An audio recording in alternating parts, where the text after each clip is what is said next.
All right, Mark, I'm ready whenever you are.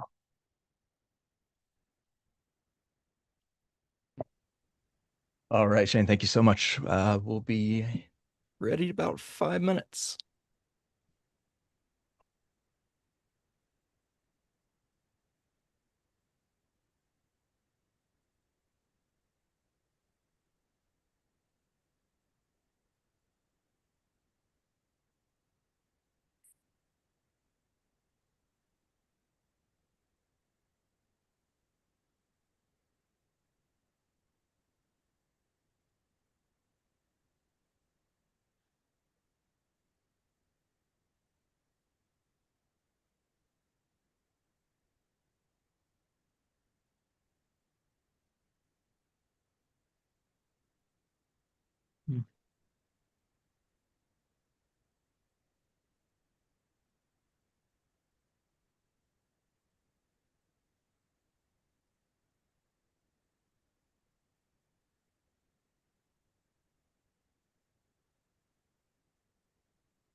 All right, Shane, we're about 45 seconds out, so I'll lead us off with an intro and we'll be ready to go.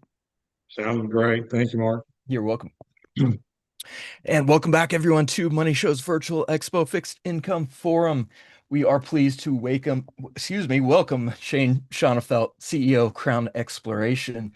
As a founder, Shane has been an integral part of its 28-year oil and gas history. His family was in the well servicing business. Then he attended Texas Tech University. He received Series 22 and 63 licenses from FINRA. His industry-specific financial knowledge bridges the gap between Crown's numerous well sites and its investors. Shane, thank you so much. As always, it's a pleasure. It's all yours. Hey, thank you, Mark, and welcome everybody. We're going to walk through, in general terms, oil and gas investment, kind of understand some of the tax benefits, some of the income potential on the back end. I'm going to touch on a lot of subjects and within all this, and maybe at the end we'll have some time for Q&A. Anyway, here we go.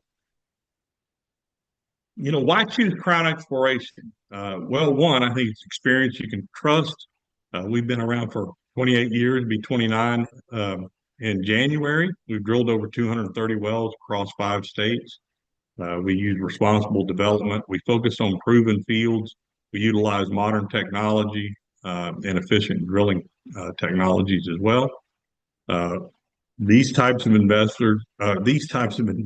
are for accredited investors, U.S. citizens, and they help reduce tax burdens as well as potential for long-term monthly income. We have strong partnerships with geologists, landmen, regulatory experts. We also work exclusively with a FINRA licensed broker dealer, so all the investment side of this is cleared through a broker dealer, which, by the way, is captive to Crown Exploration. So it only sells Crown's sponsored joint ventures. I mentioned Texas Securities being a captive broker dealer for Crown. They were formed in 2003, 22 years selling exclusively for Crown. They're registered with the SEC, members of FINRA, SIPC. All of the representatives have completed qualifying exams, Series 7, 63, 22, or a combination of those. We have Crown has, TSI has annual regulatory examinations, including Regulation BI. And for y'all that don't know, it's best interest, because these types of investments aren't for everybody. Uh, Typically, what we see folks wanting to invest in something like this are high income, high net worth, looking to reduce the tax burden, but as well as have income potential on the backside. We have an in-house compliance team. They also have from Crown, we give them well status updates, production reports. So we kind of work hand in hand with them. So they're not, this broker dealer isn't in New York just selling various oil interests. They're in the same building, just on the other side of the wall from where we are. So they understand what we're doing and what we're offering. Our due diligence process gets pretty intense at times, but summarize it, we identify fields. We really try to target sustainable infrastructure, and what that means is we go in areas that we know that there's oil and gas. We go in areas we don't like to wildcat. We don't like to get out and drill wildcat wells where the potential for dry hole is high. We like to drill in areas that we can analyze the historical production data, logs, any kind of data we can analyze before we make a decision. Hey, this field looks good. We also acquire leases and permits. We secure the drilling rights, make sure we're compliant with all regulations. We manage each project. So Crown is the managing partner of each project, and we partner with experienced operators. A lot of guys out there um, may not like to partner with experienced operators. We do. We like our operators to have a skin in the game. You've got an operator that's taking care of your well monthly. We like them to have, skin in the game. We like them to have ownership in that. I think it creates a better value for all parties. Our due diligence, we look at everything from what surrounding wells are, production history, any kind of well log, well data, mud logs, you name it, we'll look at it. And, we need that before we can make decisions on where to drill. This is a typical oil and gas pipeline of kind of how it goes. This isn't every step, but it's a lot. I won't bore you and go through all of them. But basically, it takes time. I get asked all the time, how long does it take start to finish? From the time raising money to the time drilling to a time, it starts paying you. It can be anywhere as quick as 3 months, and it can take anywhere as long as 8, 9 months. I've had one that's taken a year before. A lot of that was due just to gas lines trying to get those laid, and it depends. We don't like to look at prospects that we know, hey, it's going to be a long lead time to get it hooked into a gas line. But some things are out of your control, but we try to do it as quickly as possible. But everything from our start to when we start reviewing industry trends, down to stake and location, setting production facilities, all the way to paying our investors. A lot of steps in it, and a lot of times people don't see that. They think, well, it only took you 6 weeks to drill and complete the well. But it takes a lot longer than that, start to finish at times. One of our big one of our big values is, about 20 years ago, we cut our teeth out in the Barnett Shale up here in North Texas, and we started drilling horizontally. And I just wanted to show you kind of the difference between vertical and horizontal. I think everyone has an idea in their mind, what it looks like. On the left-hand side over here, I don't know if y'all can see my mouse, but on the left-hand side, this is the vertical drilling. And let's just assume we're drilling into the same locations. Obviously, this is not the scale. It's just kind of an example to kind of get your mind thinking about it. But if you're drilling down into this green area in the bottom here, let's just say that that formation is 100 feet in thickness versus over here on the right. If you look at the horizontal, you still only have 100 feet in thickness in pay zone. But on this example, you're showing a 9,000 lateral leg, which you're exposing 9,000 feet. We do a little bit of both. We do some vertical drilling. We do some horizontal. We primarily do horizontal drilling. It really depends on where you're drilling and what you're drilling for. Our focus of late has been a lot of horizontal drilling, primarily because we drill in blanket formations, such as the Niobrara up in Colorado, where we know the formation's there, we know the oil and gas is there. It's just a matter of how much and how long of a lateral you can get. If you drilled some of these blanket formations just vertically, your pay zone exposure is just not enough to make it economically feasible. So that's one reason why we drill horizontally. Uh, your increase in pay zone exposure, if you look at vertical versus horizontal in this example, you've got 100 feet on the left and you've got 9,000 feet of exposure on the right. And of course, as technologies change, as new drilling technologies come in, we try to implement those. And horizontal drilling has really changed a lot over the last 25 years. When we started, we were drilling, 1,500 foot horizontal legs, 2,000 foot horizontal legs. And, now you're drilling 9,000 foot legs.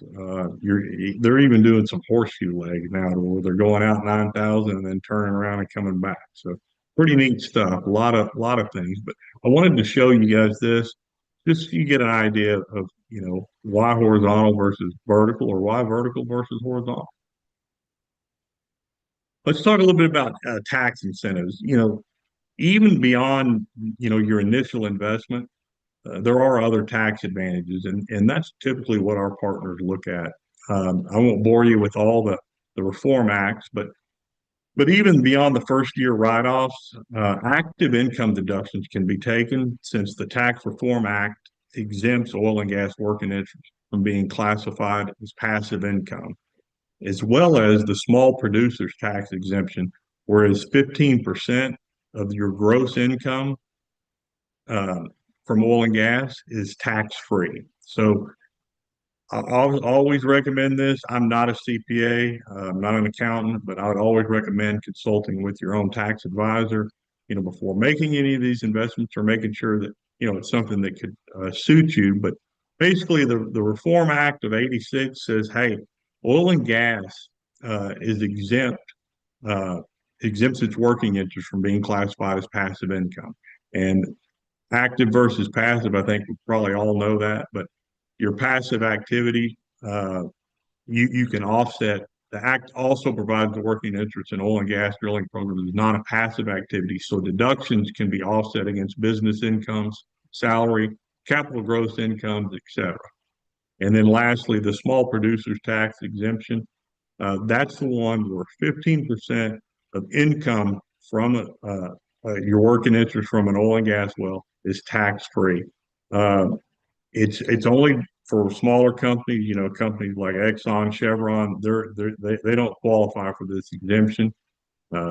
It's anyone with outlets, any outlet with runs of more than 50,000 barrels a day is exempt from this. But those are your two major ones. So you can offset business income, salaries, capital gross income, et cetera, with your oil and gas investment, as well as any income you receive off of it. 15% of that's tax free. You have tangibles and intangibles. I think a lot of people get a little confused about this, like what can I write off, what can I not write off? And I'm going to show y'all, a hard dollar example here in the next slide. But the total amount of investment allocated to equipment and its tangible drilling development cost, it may be amortized and depreciated over 5 years, 5 to 7 years. Your intangibles, that's a large portion.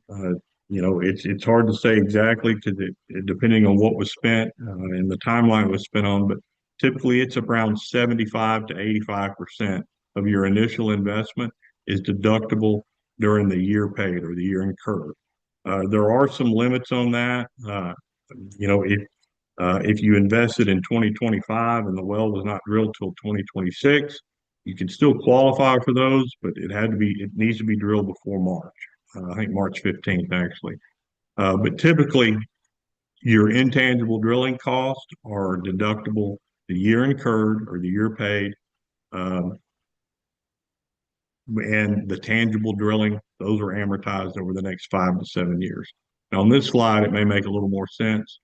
Again, up top, I'm talking about intangible drilling costs, or IDCs is what we call it, tax deductible in the year incurred.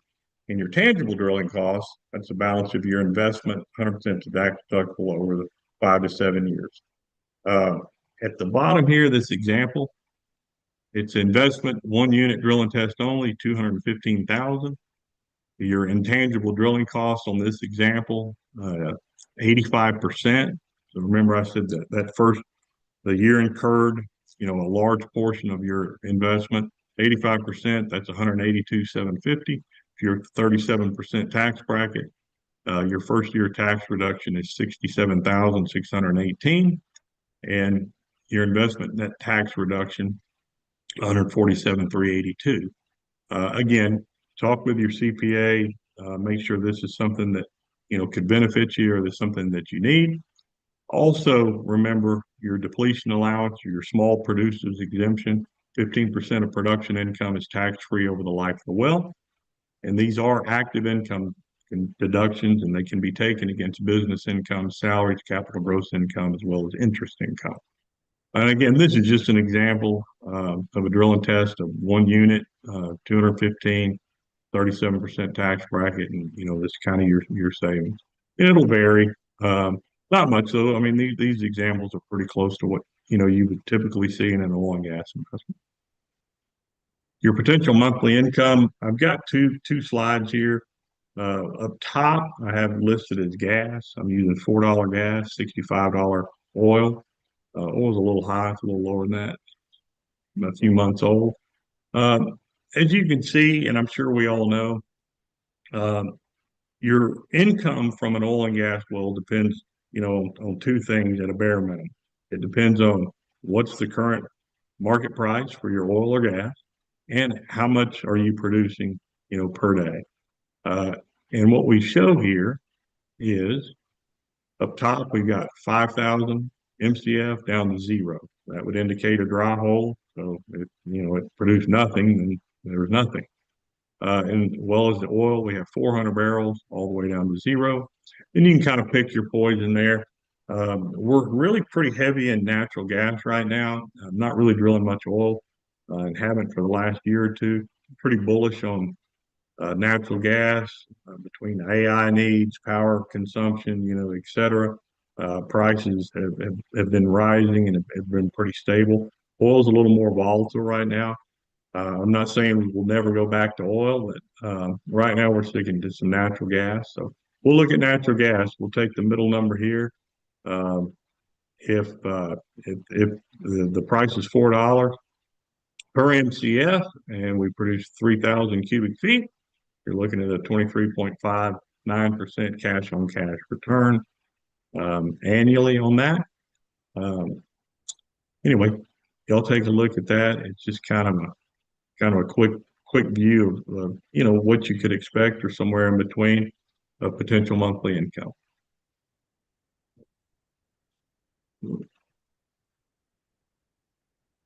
We package these in a joint venture. They're sold through our exclusive FINRA licensed broker dealer, Texas Securities. We sell them in units. Our average venture size in units is somewhere between 30 and 50 units. Can be sold in multiple or fractional units. Your minimum investment is typically an eighth of a unit or a quarter of one unit. So we don't require, especially with new partners, full unit participation.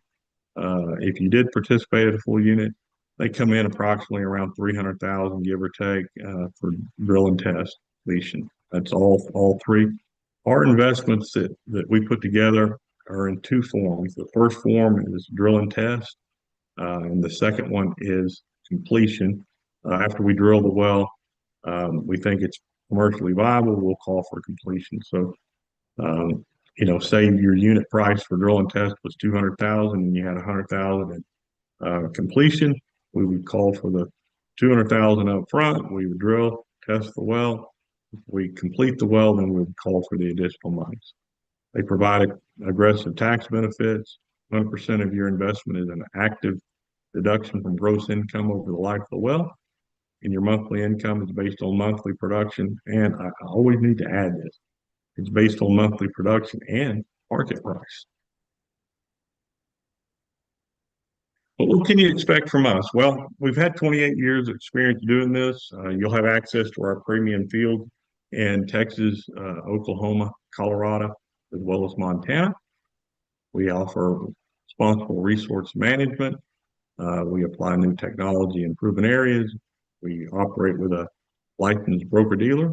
We have in-house experts. We have an investor relations team, to handle calls, to, answer any questions you may have. We have transparent reporting as well as regular updates. We also, this type of investment is 100% tax deductible over the life, 5 to 7 years typically, and potential hedge against inflation as well as an alternative investment. Here's a photo of my office here. Up top, we have the Crown team. There I am in the middle. And down below, this is our Texas Securities, our broker-dealer team. Down below, I put this up here too. I know we have a virtual booth, and I highly recommend, going in there and perusing that. There's a lot of good information in there. But if anyone wants to scan a QR code or book an appointment to talk with somebody, and we don't just do face-to-face Zoom. We also just do, phone calls as well. Follow us on social media or call us directly. Anyway, it's our team, Crown up top and Texas Security down below. And I finished pretty quick today, so maybe, Mark, we might have a few questions. Maybe we can take a few of those if we have any. All right, thank you very much. We do have some time here for some questions. We had a viewer, they were wondering, as far as drilling cycles, are there drilling cycles due to the weather and seasons? Or is it kind of a year-round and you just play it by ear? No, there are drilling cycles. And I can speak specifically to a couple. I'll give Colorado as an example. During the winter months, there's really virtually no drilling allowed up there, depending on what area I'm assuming you're in. But like up in the Niobrara, for a couple of reasons. One, just the weather itself, the snow, the ice on the road. They don't want the heavy equipment, the trucks, on the road for one reason or another. There's also and it's important to know, but there's also areas that you can drill, in the country that may have closed, a month or two for drilling due to migratory birds or, pretty much anything they can throw at you. So it's something you really have to look at before you even lease the ground itself. For the most part, in Texas and in Oklahoma, and we do a lot of drilling there as well. We drill year round. Obviously, if there's a major winter storm or something coming up, we may delay it a week or may delay it a few days. But yes, typically we drill year round, without interruption. But certain areas, absolutely, there is regulation that prohibits it. So but it's a great question. Thank you. All right, thank you. Another viewer here, they're wondering, is this eligible for Canadian investors? And if so, what are the tax implications under Canadian tax code? I wish it was. We're working to try to see if we can resolve that. I know that the Canada and U.S. signed a reciprocal tax agreement, and I can't speak on it too much. I'm not, again, I'm not a CPA, but I know that there are Canadians that invest in American drilling. Right now, we're not doing it, but we are working to, try to see if there is a way. We get a lot of inquiries from Canadian investors, and I wish the answer was simple and I could say yes, but right now it's not. It's we're only doing U.S. citizen accredited investors. But sorry, but great question. All right, no problem. Another viewer here, they're wanting to know more of how do you conduct your due diligence on potential drilling sites before offering them as investment opportunities? Um, Let me ask you this, Mark. Is there another question? Because maybe rephrase that. I'm not deducting my due diligence. Maybe I'm not understanding the framing of that. So if you could reframe that, maybe I could answer it. Maybe I can't. Yeah, But no problem. I if we think got they're another one, I'll try to answer a question here. yeah, I think they're just trying to say, you know, before anyone gives you money for a drilling site, what does your team go and say, okay, now this is a viable drilling site. Let's go ahead Well, and add it to the portfolio.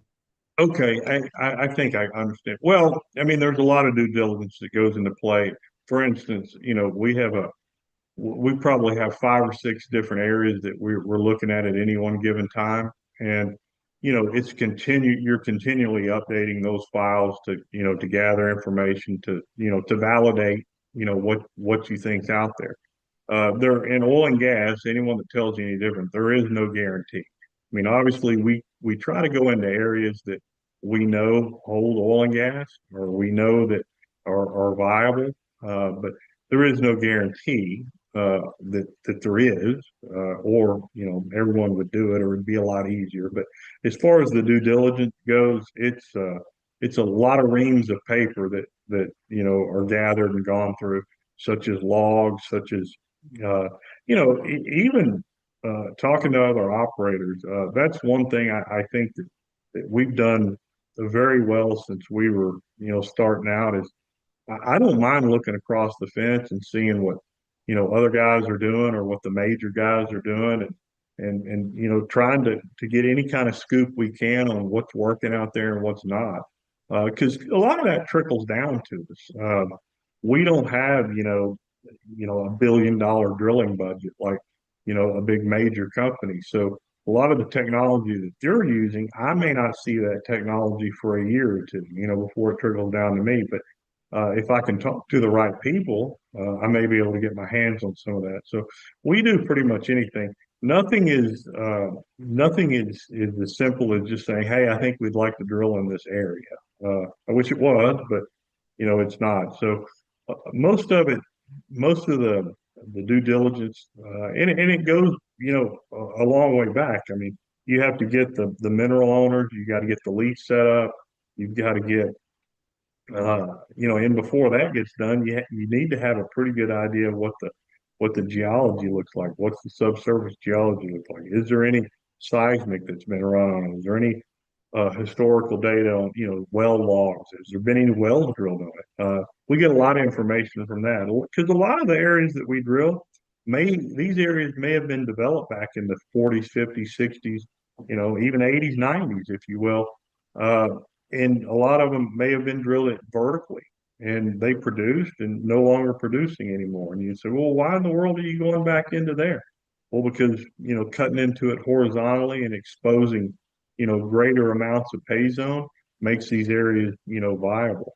I don't know if anyone's familiar, but the Permian Basin, is one of the largest basins in the world and in Texas for sure. And, about every 15 years, they say the Permian's dried up. And then lo and behold, they either drill deeper, they drill horizontally, et cetera. So it's an ever evolving before we put it together and put it on paper and offer it in a joint venture. A great question. I hope I answered it too. All right, excellent. Thank you very much.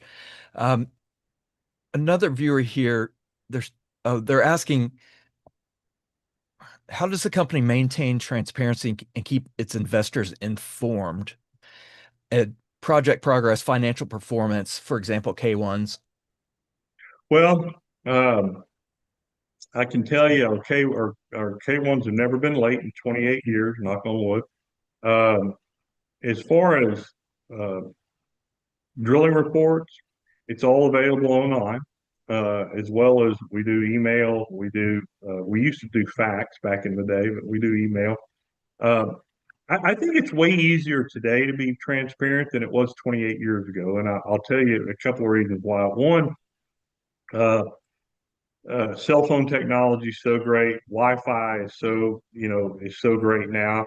Whereas 28 years ago, if you needed some information on the rig, you needed to be on that rig. A morning report, well, that was kind of a misnomer. A morning report really came, around noon because someone had to drive it into town and fax it to you. So we get things on the fly now. Our engineer can literally log in and it's like he's sitting in the control room on the rig floor. And all of that is passed through. We also, every step of the way, we inform our investors on it. We also, you guys vote on everything. You vote on commencing drilling operations, you commence completion operations, etc. Oh, one thing to mention as well, all of our joint ventures are packaged and treated as turnkey. So what that means is your initial investment, drill and test, completion, regardless if we go over budget, you're not billed any additional monies, and that's something I think everyone should look at, is whether it's turnkey or not. But whether it's drilling reports, whether it's turnkey operation, whether it's your monthly joint interest billing that you get with your revenue, et cetera. All that is there for the taking. And I think one of the greatest resources too is we're here. We've been in the same building for 20 something years. We're here to talk and walk you through anything you might want to know. A great question. All right. It's like I have a time for one or two more here. Um, Right. as far as regulations are concerned, the viewer's wondering environmentally, for example, Colorado and Texas, are they drastic environmental regulation differences, or is everyone kind of in line with the same regulations? It would be easy to say Colorado is a little more difficult to work with than Texas, but environmentally, I think you hit it on the head there. Everyone's pretty much in line. I think that's one of the misnomers, that you may see on TV. I get questions about Landman all the time, and the oil business does not look anything like that for any of you that have seen it. Uh, but what we're drilling today, the technology we're using today is more environmentally sound than it's ever been in the history of drilling. And compliance and state regulations and all of that, is really caught up. I think that people think that it's a very polluted, very environmentally hazardous thing to drill a well, and it's not so much anymore. Maybe you go back 30 years, 50 years ago, yeah, maybe, but not today. And most every state is pretty now. Now, don't get me wrong, Texas is pro drilling and pro oil and gas, so I would say they're probably a little easier to work with. But as far as standards go, everyone's held to the high standard. But great question. All right. And time for one more here to close us out. They're wondering if Crown has any future plans for offshore drilling, or is it just on land? Well, I would love to. It takes a lot of, these horizontals are expensive as is, and going offshore. I wish we could, and maybe someday we will. But right now we're staying inshore. Although we have drilled in, 6, 8 foot of water down on the Texas coast into the flooded flats. We've done that in the past. So, but right now we're staying onshore. Really, we pretty focused right now, and mainly because it's gas, but we're pretty focused in inland Texas as well as Oklahoma. But great question. Thank you, Mark. All right, no problem. So Shane, that wraps us up. Any closing remarks? The only one is I'll be doing the same thing again tomorrow. And, if anyone has any additional questions, obviously go to my booth or join me tomorrow, and I'll do my best to answer them. Thanks everyone for coming, and thank you for hosting, Mark. Absolutely. Thanks for being here. And a big thank you to all of those in attendance. You're watching Money Show's Virtual Expo Fixed Income Forum. And like Shane said, be sure to check out their virtual booth, the video player you are watching right now. You are in his booth, so feel free to download any materials that you see, add those to your briefcase. You'll be able to access those after the event as well. So stick around. There's more great content to close out this day coming up, and we will have another full day, as Shane said, tomorrow. So be sure to check out his presentation again. Thanks so much for being here. We'll be back shortly. Thank you.